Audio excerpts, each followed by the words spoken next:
자, 오늘은 성공의 이유를 분별하라 라는 제목으로 함께 말씀을 나누겠습니다. 성공하는 사람들의 7가지 습관이라는 책이 있습니다. 제가 몇 번 이제 설교 때 소개를 해드렸던 책인데, 제가 여러 번 자주 소개했다라는 책은 우리 젊은 청년들이라면 반드시 읽어야 될 책입니다. 꼭 읽어야 될 책이고요. 우리 성인들도 시니어들도 인생의 제2막을 열어가기 위해서 반드시 꼭 읽어보시길 추천드리는 그런 정말 좋은 책입니다. 이 성공하는 사람들의 7가지 습관의 저자 스티븐 코비는 성공하는 사람들의 이유가 있다고 이야기를 합니다.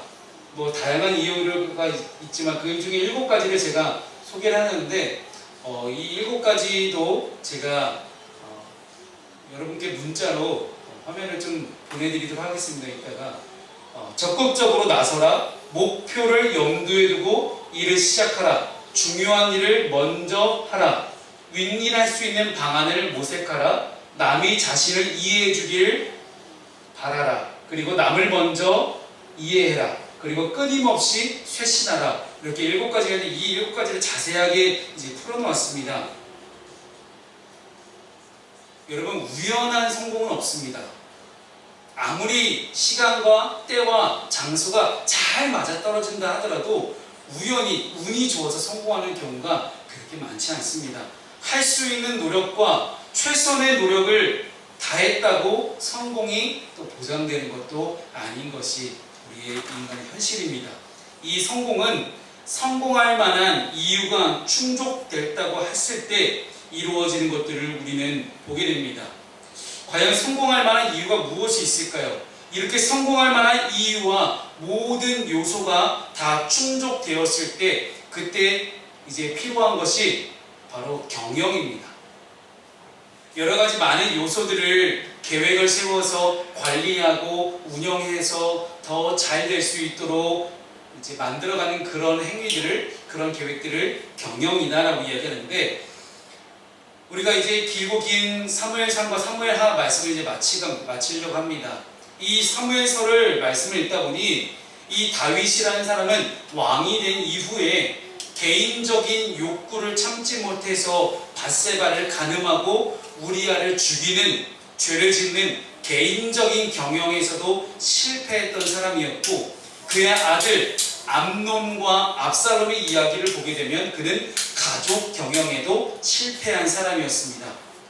이렇게 개인 경영과 가족 경영에 실패했던 다윗이 오늘 본문의 말씀에서는 국가 경영에도 실패한 모습으로 나타나고 있습니다.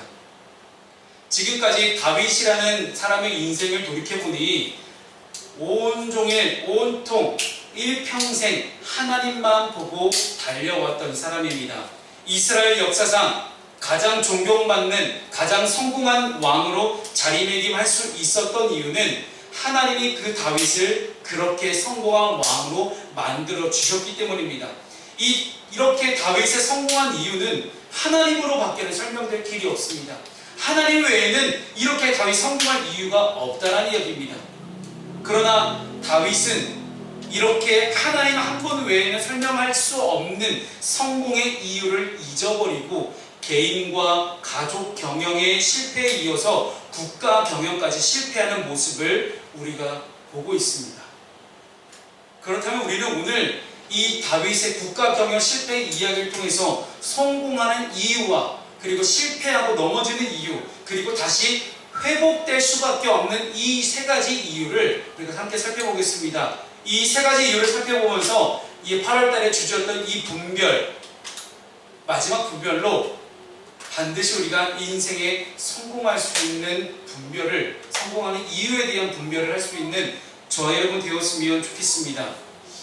다윗은 이스라엘이 불안하고 어수선한 상태에서 왕이 되었습니다. 다윗이 이스라엘 왕이 되었을 때 이스라엘은 블레셋과의 전쟁에서 패배했습니다.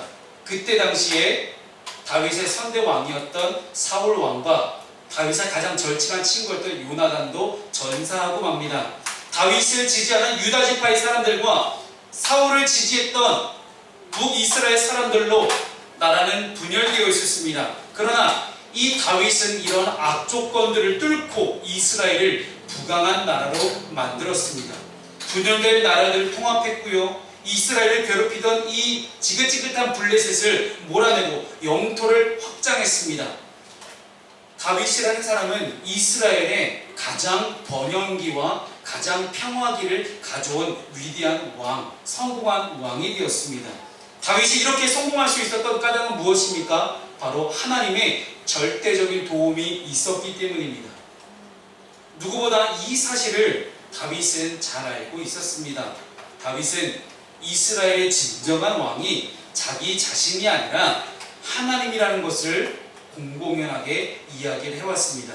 그 말씀을 사무엘하 5장 12절에서 우리가 함께 읽도록 하겠습니다. 시작. 다윗이 여호와께서 자기를 세우사 이스라엘 왕으로 삼으신 것과 그의 백성 이스라엘을 위하여 그 나라를 높이신 것을 알았더라. 아멘. 다윗은 하나님께 세움을 받았던 왕이었습니다. 하나님은 다윗이 하나님의 통치권, 이스라엘의 진짜 왕이 하나님이시라는 것을 인정하고 하나님께 도움을 구할 때마다 다 하나님은 다윗에게 도움을 주셨습니다. 또 다윗이 하나님을 의지할 때 다윗의 든든한 힘이 되어 주셨습니다. 하나님은 하나님을 의지하는 사람을 도우십니다. 그에게 힘과 능력을 주시는 하나님이십니다. 그러나 하나님의 사람이 하나님이 아니라 다른 것을 의지하게 되면 그를 넘어뜨리고 실패의 자리로 이끄십니다. 감리교회는 오늘부터 대강절까지 예수님 오심을 기다리는 12월 정도 되는 이제 4주를 대강절로 보통 우리가 지키는데, 그 대강절 전까지 왕국절로 교회력을 지킵니다. 이 왕국절의 의미는 이 땅에 왕으로 오신 예수 그리스도의 가르침을 지키는 절기입니다. 즉, 이 예수님의 가르침이란 어떤 가르침이냐? 인간들의 마음속에서 통치하시는 하나님의 계획과 또한 그 사랑의 왕국의 통치자로서 하나님을 드러내는 것들입니다.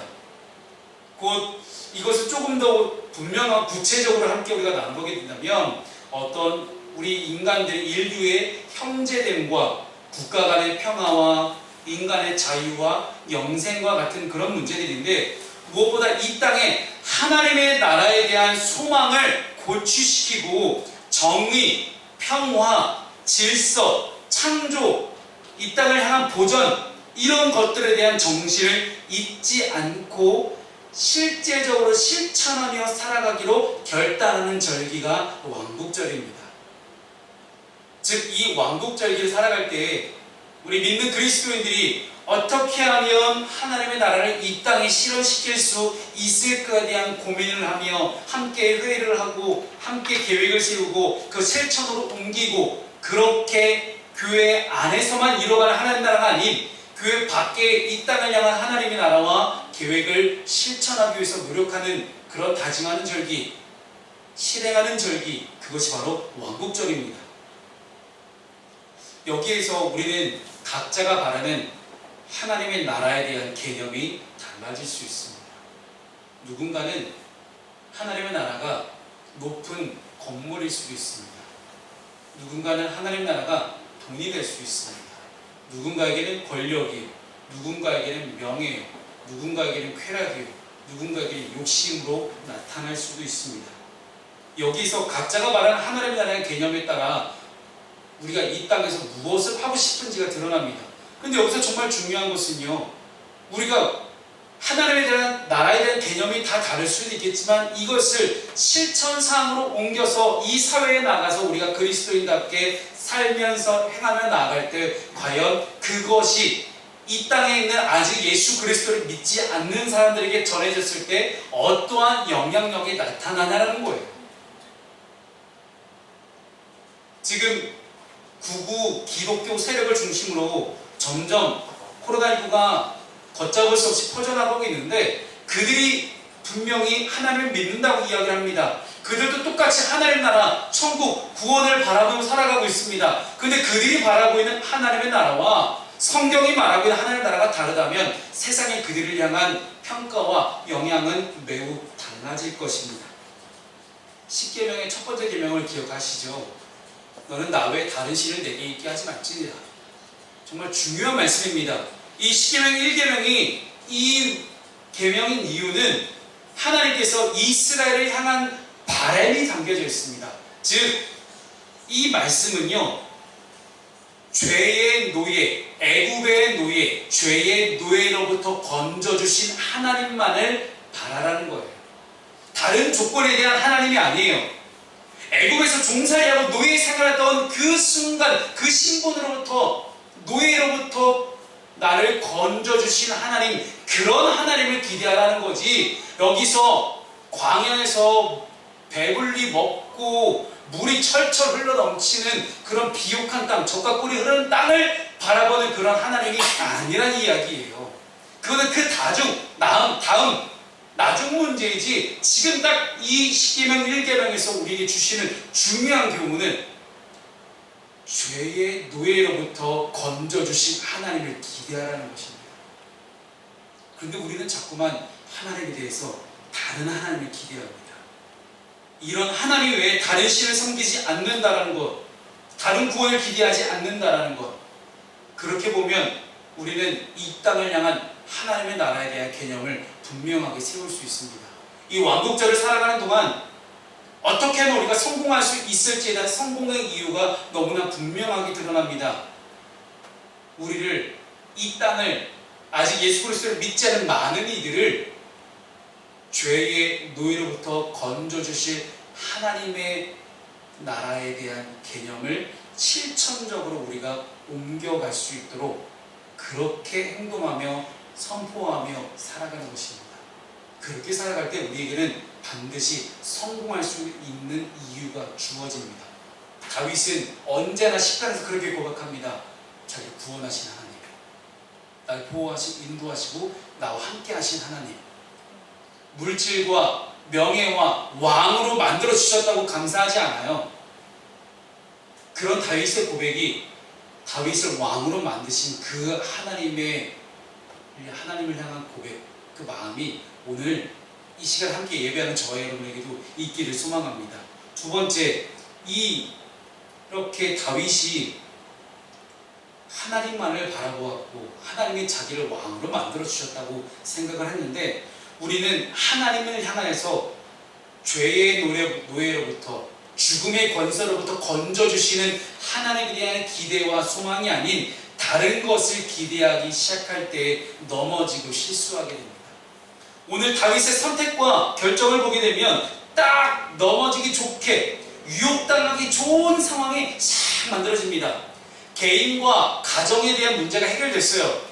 반란이 다 진압됐고요. 모든 것이 다 무마되는 그런 상황입니다. 개인과 가정이 안정된 상황 속에서 이제 인생의 마무리를 준비하며 후계자를 키워야 하는 그때 나라 안팎으로 많은 일들이 있었음에도 불구하고 이스라엘에 대한 나라는 주변의 그 어느 나라도 침범하지 못할 만큼 강력한 나라가 되어 있었습니다.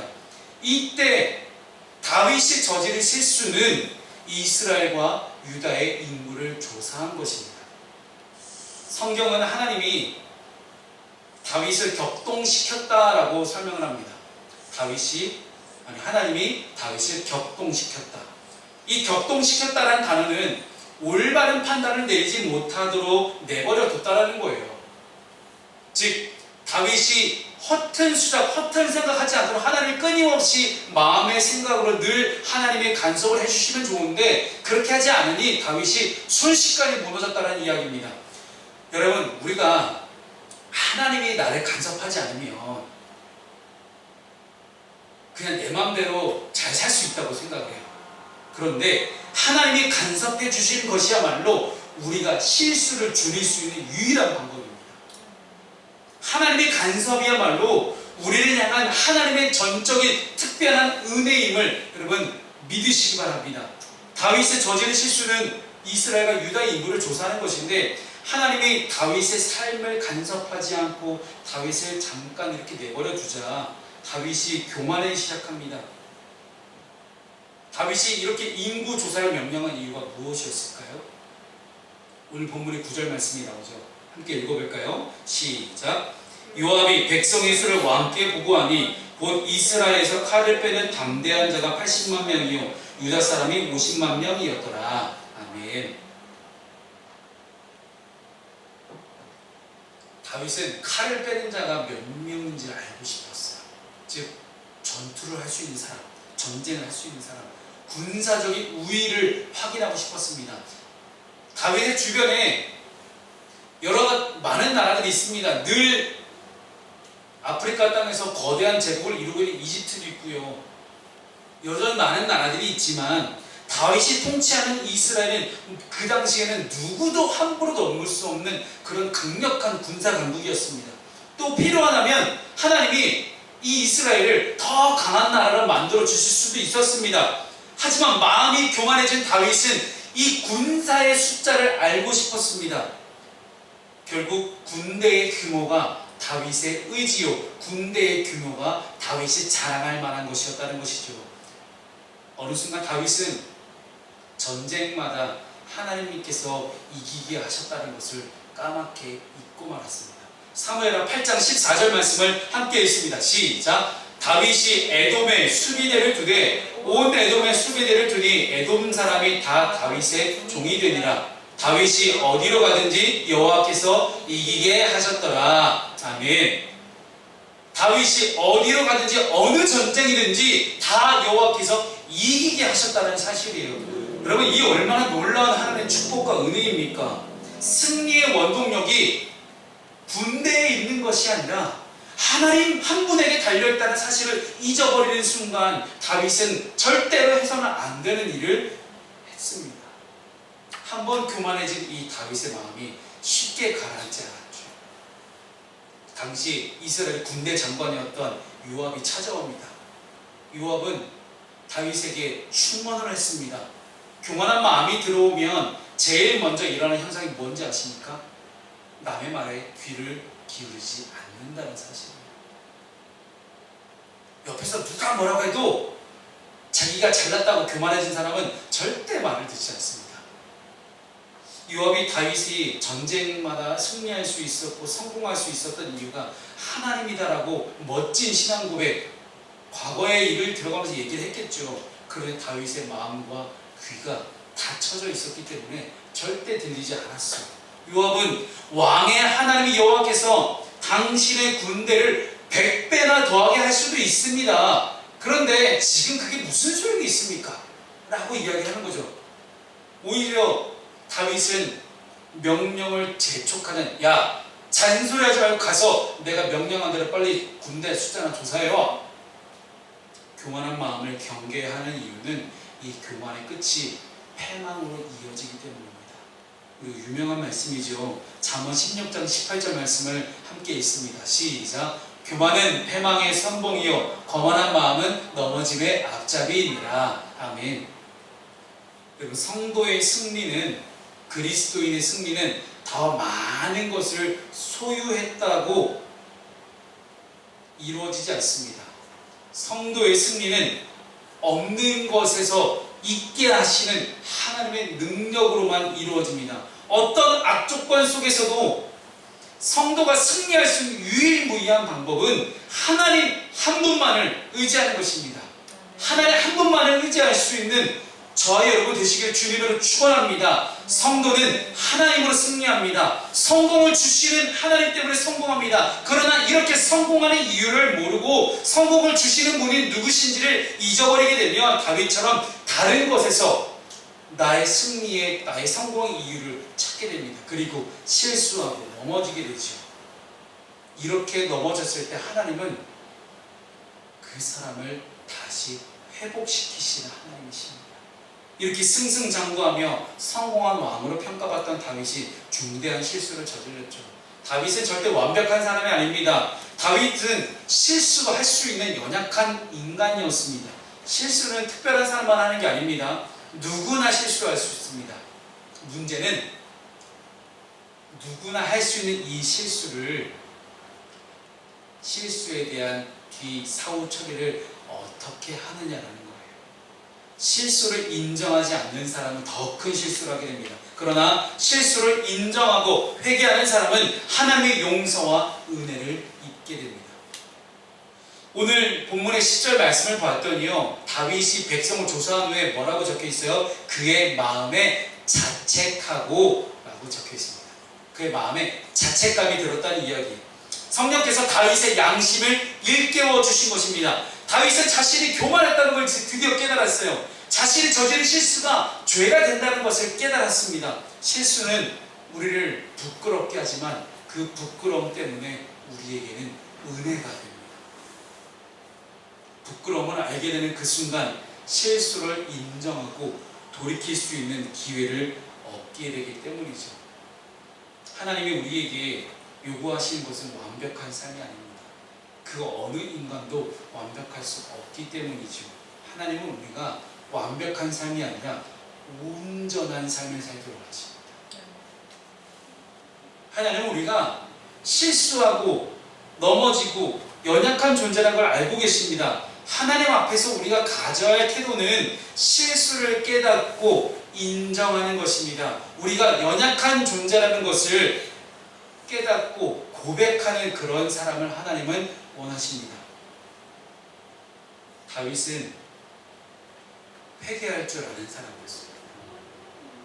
자신의 잘못을 겸손하게 인정하고 돌이킬 줄 아는 사람이었어요. 자기가 미련하게 행했다고 고백하며 하나님께 나아갑니다. 죄로 안을 수 있는 그런 지혜가 저와 여러분에게 있기를 주님의 이름으로 축복합니다. 이 죄를 깨닫는 그 순간 하나님 앞에 회개하는 겸손한 성도가 되시기를 주님의 이름으로 축복합니다. 내 잘못으로 깨닫지 못하고 교만한 마음을 버리지 못하게 된다면 우리는 더욱더 악한 죄악에 빠지게 됩니다. 그러나 내 잘못을 깨닫고 돌이키게 되면 우리는 하나님의 축복을 얻게 됩니다. 비록 다윗은 자신이 저지른 죄 때문에 하나님의 심판을 받았고 또한 이스라엘도 전염병이라는 무시무시한 벌을 받습니다. 그러나 다윗과 이스라엘이 정말로 새롭게 되는 은혜의 시간으로 결국 다가온 것들을 보게 됩니다. 이 사건을 통해서 우리가 알 수 있는 것이 있습니다. 하나님은 다윗을 무너뜨리기 위해서 심판하신 것이 아니라 다윗을 새롭게 하고 이스라엘이라는 나라를 새롭게 하시기 위해서 우리에게 이렇게 사랑과 긍휼을 베푸시는 하나님이셨다는 사실입니다. 성도는 하나님의 언약을 붙잡고 살아가는 사람입니다. 하나님의 약속을 붙잡고 살아가는 사람입니다. 우리가 비록 지금 코로나19로 함께 모여 예배하지 못하고 여전히 많은 일상을 불편하게 살아가고 있습니다. 이럴 때 우리는 무엇을 해야 될까요? 이럴 때야말로 우리가 붙잡아야 될 것이 있습니다. 하나님의 언약입니다. 하나님의 약속입니다. 하나님만이 우리를 보호하시고 인도하시고 지키시는 하나님이시라는 것을 우리가 분명히 붙잡을 수 있어야 됩니다. 지난 한 주간 제가 여러분에게 보내드렸던 이제 안중덕 목사님의 글을 제가 이제 보내드렸습니다. 그런데 이제 한 만나라고 하는 이렇게 인터넷상에서 좋은 이제 성경 구절과 좋은 이제 일러스트를 그리시는 분들이 이게 또 이렇게 잘 만들어 주셨어요. 마스크를 착용하라는 것은 잠잠하라는 뜻입니다. 막말과 거짓말을 하지 말고 불필요한 말을 줄이고 남의 말에 귀를 기울이라는 것이죠. 손을 자주 씻으라는 것은 마음을 깨끗이 하라는 것이고 사람과 거리 두게 하라는 것은 자연과 가까이 하라는 뜻이며 대변 예배를 금지하라는 것은 언제 어디서나 어디서든지 내가 있는 그 자리에서 하나님을 바라보라는 뜻입니다. 집합을 금지하라는 것은요, 우리끼리만 모이지 말고 지금 이 땅에 여전히 소외된 자들이 있으니 그렇게 약한 자들과 소외된 자들과 함께 하라는 뜻입니다. 사랑하는 여러분, 성공의 유일한 이유는 무엇입니까? 하나님입니다. 넘어졌을 때, 실패했을 때, 실수했을 때 다시 일으켜 세워주시는 분도 하나님이십니다. 8월 한 달을 마무리하며 저와 여러분에게 혹시나 실수했던 것들, 넘어졌던 적들이 있었다면 하나님 한 분만을 의지하고 하나님 한 분만을 붙잡고 다시 한번 하나님께 돌아오시길 바랍니다. 돌아와서 하나님께 다시 세움을 받고 다시 한번 하나님과 함께 이 땅의 하늘의 나라를 이루어가기 위해서 최선의 노력을 다할 수 있는 저와 여러분 되시기를 주님의 이름으로 축복합니다. 아멘.